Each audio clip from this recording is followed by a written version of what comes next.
A quick warning for you, this video has a lot of opinions.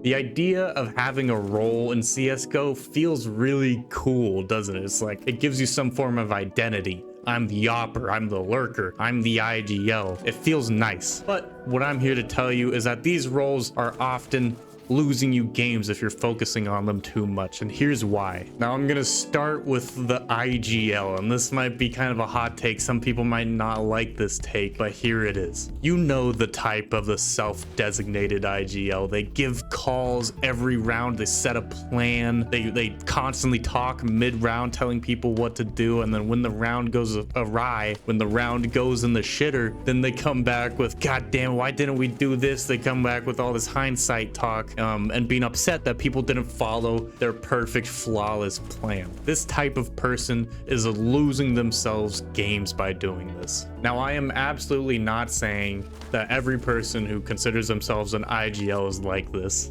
This is just kind of the worst example of this type of role being toxic that I'm talking about. But even in like less annoying, pervasive forms, IGLing can still be terrible for your games. Every player in CSGO, you join a game, you have 4 other people on your team. Each one of those people is an individual person with certain strengths and weaknesses. They all learned the game through experience. They found things that work for them and they found things that don't work for them. And so when they jump into a game, they're gonna do the stuff that they feel works for them. So when somebody who jumps in and identifies themselves as an IGL, they kind of pigeonhole what these players are able to do, right? Maybe I jump into a game, I like to op, and then I'm constantly getting fed strats that are really fast. I need Mac 10, I need an AK, I need an entry for him, and I'm just not that good at entry. And you see the issue, right? I'm pigeonholed into doing something that I don't really like, or maybe the guy sends me out to lurk. I don't like lurking, I'm not good at that. You see the problem, right? They don't know the players. The IGL isn't familiar with the 4 people on their team. I'm sure after that you're going to be able to answer this question very easily, but the question is, what quality do you think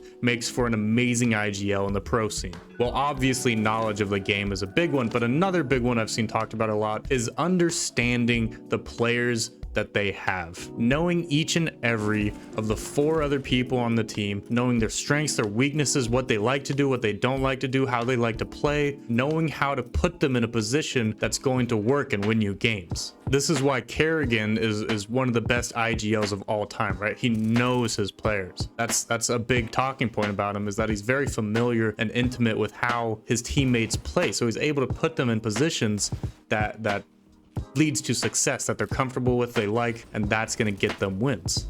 So yes, on the pro scene and higher levels of play, especially in teams, IGLing is essential. It's really important. But when you hop into your MG game with 4 randoms, you don't need an IGL, and you don't need to IGL. Now, I'm not saying by any means that you should never call plays, or you know, I'm vouching against this idea that somebody needs to take on the role as the leader, as somebody who calls a strat every round.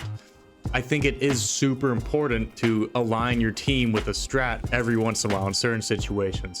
I think it can be great to come up with a strat, a plan, if your team has lost a few rounds in a row and you feel like you need a strat to get your team to work together again, to play together again. Or maybe it's an eco and just defaulting, letting people do what they do. It's not gonna work, right? You can't take one-on-one fights with that. You need to work together as a pack, as 5, and overrun someplace on an eco, right? So that's a great time to call a strat too. Or maybe you guys are having trouble just getting map control. You can't default properly, right? Maybe you're playing Inferno and 4 people are chilling ramp. Like you don't have any control there. So maybe you say, okay, I'm gonna go up banana, somebody come with me. Let's have a couple people go alt mid and 1 sit ramp. You know, that's great instruction.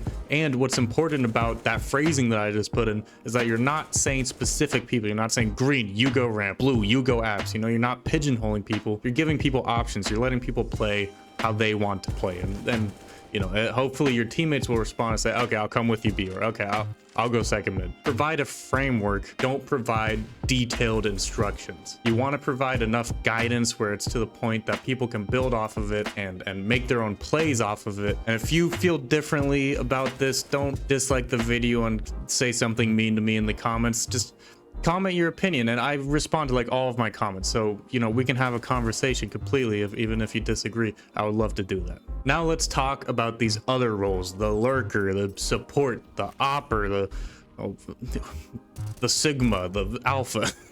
And here I really only have one main big important point. If you want to win, if you want to win games, if you want to rank up, if you want elo, you need to be flexible. And this also goes if you just want to be a better player, right? You need to be flexible. If you slot yourself in one of these categories and say, I am this is what I do, you are stunting your growth as a player. Early on, I was always very scared of entering. I didn't like entering. I hated it. I thought, okay, I'm gonna run in, insta die, and then I just gotta watch the round played out. I was a baiter. I'll admit, I was an Master Guardian baiter. That's what I was. But once I learned how to entry, dude, I swear that's like when the game clicked for me, right? Is how to take space. Taking space is so important, and learning how to entry is so important. I cannot stress that enough. It is so many times in games when you're able to take it upon yourself to make space, to get picks, to get entries, to go first, dude, you are going to win so many more games, I promise you. And this goes for the other roles too, right? If you feel like your team is lacking in a good lurk, if you feel like your team is lacking in good util support flashes, fill the roles, right? You can learn all this stuff pretty easily, and you can practice it pretty easily. You know, I try to identify what your team is lacking in and try to fill it. There's no point in I keep saying pigeonholing. There's no point in trying to slot yourself into a role that you don't need to slot yourself in.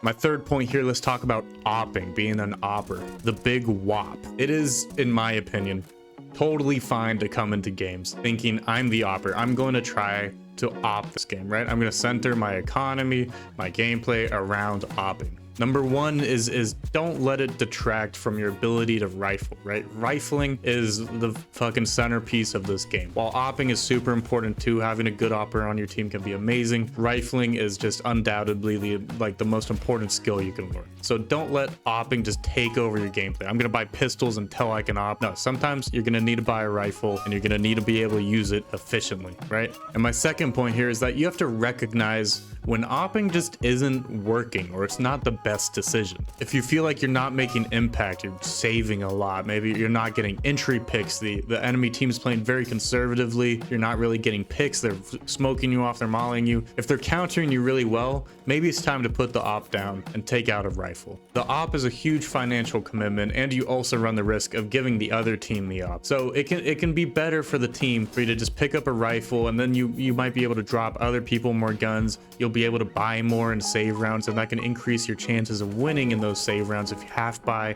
Do what you think will result in the most impact, right? And lots of times if you're an Awper, that's going to be opping, but sometimes it's going to be putting the op away and just playing with a rifle. I think we kind of overblow the importance of roles in CSGO. Yes, it's super important for high tier teams, you know, they fit into roles and that's how they're most efficient. And we've kind of tried to like slap that over like and face it, and no, you just fill what you can, do what you can that you think will make the most impact in your games. You don't need a role, you don't need to slot yourself into something, and you don't need to slot other people into something either. Just play the game, have fun. Thank you so much for watching. Have an amazing day.